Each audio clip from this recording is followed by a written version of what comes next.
What's the Jordan Peterson quote? A harmless man's not a good man. Yeah. Yeah. Something And I like think that. actually- That's very apropos, you know. It and I you saw this within law enforcement. Like there's predators and there's prey.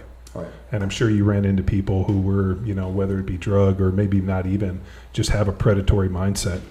And I'll tell you, one, the guy who used to work for me. He was one of our informants, and I first met him when I was a correctional officer with the sheriff's department for the first couple of years, and I'm going to call him JT. Those are his initials, but JT was a black gangster disciple, allegedly, but he never really chose affiliation. But he used to really like raping young white kids that came into the jail. And you could always tell who would coerce into sex because he'd make them shave their eyebrows, shave their head, and then take a large XXL T-shirt from the commissary, the canteen, split it down the middle, and then take like a little ribbon off the bottom and tie it around their waist and make them wear it like a woman's house coat. So that's how you knew who JT was fucking in the day room. Was with that he had an archetype. But anyway, some twisted shit right there. Well, it gets worse. There's a lot of thought going into that. It gets worse. So he was in a day room when I first came on with the sheriff's department in 1990, and he tried to put a shank in me in a big fight we had, and he didn't get close, but I caught him creeping, and we jumped on him, and he kind of had it palmed.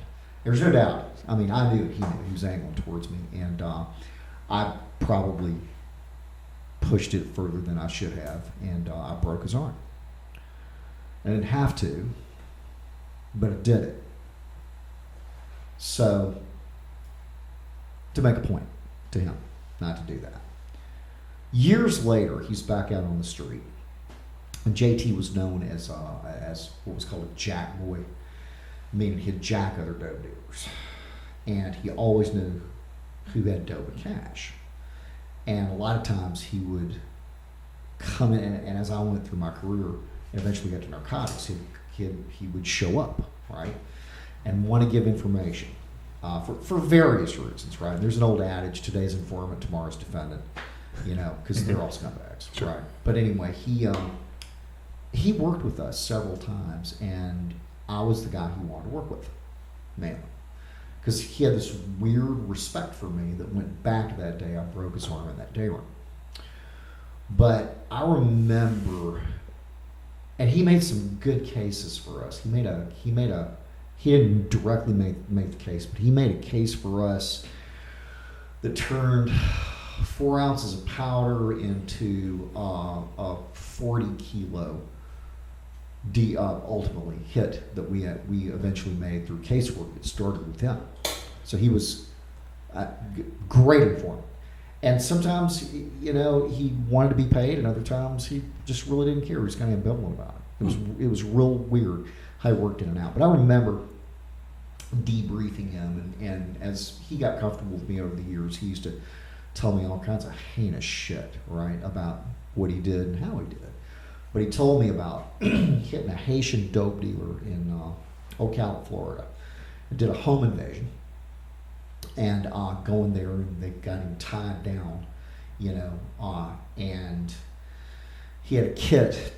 JT had a kit with him, and inside the kit were various things. It's kind of a BTK, a bond, torture, kill kit. But he's trying to get information about where the stash is at, right? And his favorite thing was he'd pull dude's pants down, and he'd reach in the bag and he'd get a curling iron. He'd plug the curling iron in, and show the guy the curling iron, and most of the time the guy would let him know where the dope or the cash, whatever his hitting was. But a couple times, he had to use the curling iron, and he laughed, and he said, I never had to stick it in it more than once, Craig. So that guy worked for me for a while, and eventually, one night, it's after I retired, I think like 2012,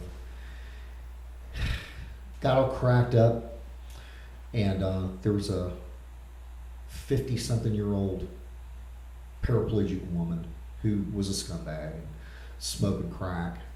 He home invaded her with this other chick, and ended up taking a butcher knife out of the butcher block and literally, like Al Qaeda style, decapitating her while he was, just went a little overboard that night, trying to find the dope, trying to find the cash. I think it was more about dope that night, but he got convicted of a murder. So that guy used to work for me and worked for me at various times. That's a bad guy. Yeah. That's a real bad guy. That's not some disadvantaged dude down on his luck. He was in and out of addiction, but he'd get clean when he came in jail. He's just a fucking bad guy. And there were quite a few of those throughout my career that I interacted with. And when you're around people like that, you realize, okay, there is right and wrong. And the whole modern moral relevancy thing that we have going right now is incredibly troubling, because a lot of people, I think more people than ever, would look at a guy like that and say, it's not a bad guy, it's just a disadvantaged, misunderstood circumstance. No, he's a fucking bad guy. That's a bad guy. Yeah. Anybody that can come up with putting a curling iron in your ass, right, to elicit information, right, it's a fucking bad guy. He was. Anybody that decapitates, a paraplegic woman, scumbag or not, and she was a scumbag. Okay, it was scumbag and scumbag stuff. But still in all, took her head off, sawed it off, like cartel style. So, yeah, I had all kinds of people like that in my law enforcement career that I spent a lot of time with, and the lessons that you get really hanging out with those people, that informs a lot.